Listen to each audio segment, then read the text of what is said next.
Hello everyone, আসসালামু আলাইকুম। আমার আজকের আয়োজনে আপনাদের সবাইকে আমন্ত্রণ জানাচ্ছি। সেহরিতে পেট ভরে ভাত খাওয়ার জন্য আজ আপনাদের সাথে খুবই মজার একটা মাছের রেসিপি শেয়ার করব।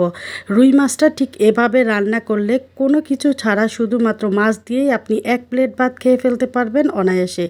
রান্নাটা করা যেমন সহজ, খেতে তেমনি মজার, আর খুব বেশি উপকরণেরও প্রয়োজন হয় না।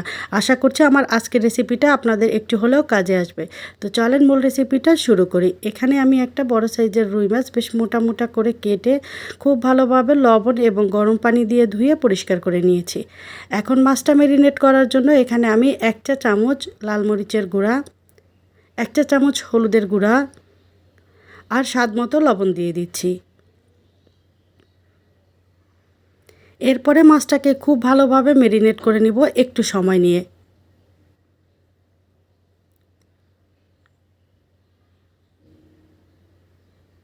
মাছের টুকরোগুলো যত ভালোভাবে ম্যারিনেট করা হবে খেতে কিন্তু ঠিক ততটাই ভালো লাগবে। আর যে কোনো মাছ রান্নার ক্ষেত্রে ম্যারিনেট করে 5 থেকে 10 মিনিট রেস্টে রাখলে এটা খেতে বেশ ভালো লাগে।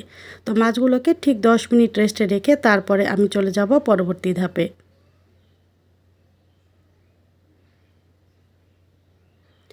চুলায় একটা পাত্রে আমি পরিমাণ মতো সাদা তেল দিয়ে দিচ্ছি। তেলটা খুব ভালোভাবে গরম করে নিব, তারপরে এর মধ্যে ম্যারিনেট করা মাছের টুকরোগুলো এক এক করে দিয়ে দিব।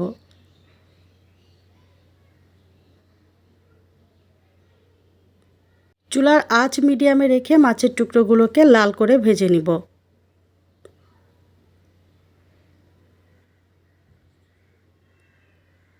একটা পাশ ভাজা হয়ে গেলে আমি উল্টে দিব। আর এই মাছের টুকরোগুলো ভেজে নিতে আমার 6 থেকে 7 মিনিট সময় লেগেছে।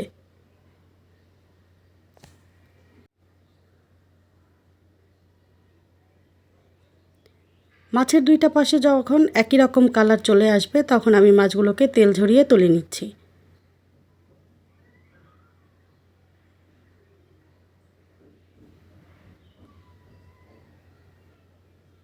এরপরে আমি আর একটা কড়াইতে পরিমাণ মতো সাদা তেল দিয়ে দিচ্ছি।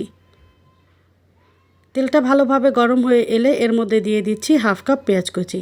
আজকের এই মাছের রান্নাতে আমি পেঁয়াজের পরিমাণটা একটু বেশি ব্যবহার করছি, এতে গ্রেভিটা অনেকটা ঘন হবে আর মাছের এই রান্নাটা খেতে অত্যন্ত সুস্বাদু হবে। পেঁয়াজটা একটু নরম করে ভেজে নিয়ে তারপরে আমি এর মধ্যে দিয়ে দিচ্ছি পরিমাণ মতো পানি। এতে পরবর্তীতে যে গুঁড়া মশলাগুলো ব্যবহার করব সেগুলো আর পুড়ে যাবে না। প্রথমেই দিচ্ছি একটা পাকা টমেটো।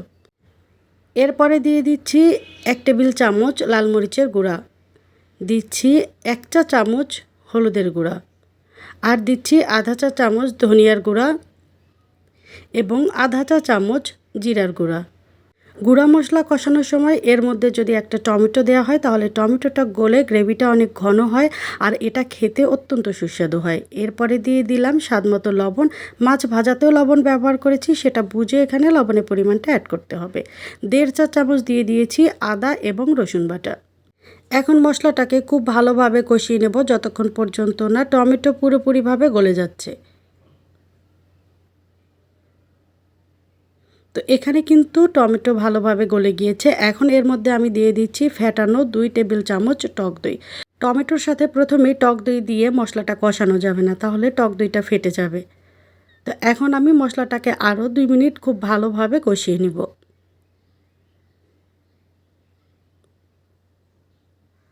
তো এখানে আমার মশলাটা খুব ভালোভাবে কষানো হয়ে গিয়েছে, দেখতেই পাচ্ছেন মশলার উপরে কেমন তেল ভেসে উঠেছে। এখন আমি এর মধ্যে দিয়ে দিব 1 কাপ পরিমাণ ঝোলের পানি। রান্নাটা শেষ হয়ে যাওয়ার পরেও ঝোলটা একদম শুকিয়ে যাবে না, কিছুটা ঝোল থাকবে, সেটা বুঝে এখানে আমি পানিটা অ্যাড করে দিলাম। এরপরে ঢাকা দিয়ে দিব ঝোলের পানিটা খুব ভালোভাবে ফুটে আসা পর্যন্ত।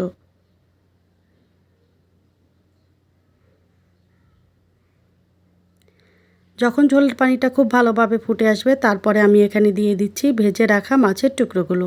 একটু আলতো হাতে খুব সাবধানে দিতে হবে যেন মাছের টুকরোগুলো ভেঙে না যায়। তারপরে আবারও ঢাকা দিয়ে রান্না করব ঠিক 5 মিনিট।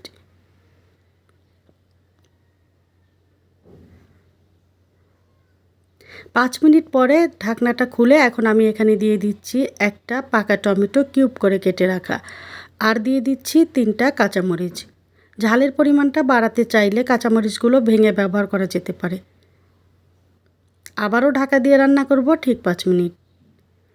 মোট 10 মিনিট পরে আমার রান্নাটা কিন্তু একদম কমপ্লিট। এখন আমি শেষের দিকে এখানে দিয়ে দিচ্ছি বেশ কিছুটা ধনিয়া পাতা কুচি। ধনিয়া পাতা দেওয়ার পরে আর নাড়াচাড়া না করে ঠিক 1 মিনিটের জন্য চুলার আঁচটাকে লোতে রেখে ঢেকে দিব। এতে ধনিয়া পাতার স্ট্রং ফ্লেভারটা থাকবে। তো এটা ছিল আমার আজকের রান্নার ফাইনাল লুক। মাছের এই রান্নাটা খেতে ঠিক কতটা মজার এটা একবার রান্না করে না খেলে বুঝতে পারবেন না। তো ভিউয়ার্স, আমার আজকের রেসিপিটি যদি আপনাদের কাছে ভালো লেগে থাকে তাহলে অবশ্যই লাইক, কমেন্ট, শেয়ার এবং সাবস্ক্রাইব করে পাশে থাকা বেল আইকনের অল অপশনটি সেট করে রাখার অনুরোধ থাকবে। দেখা হবে পরবর্তী কোনো রেসিপিতে। ততক্ষণ পর্যন্ত ভালো থাকবেন। আল্লাহ হাফেজ।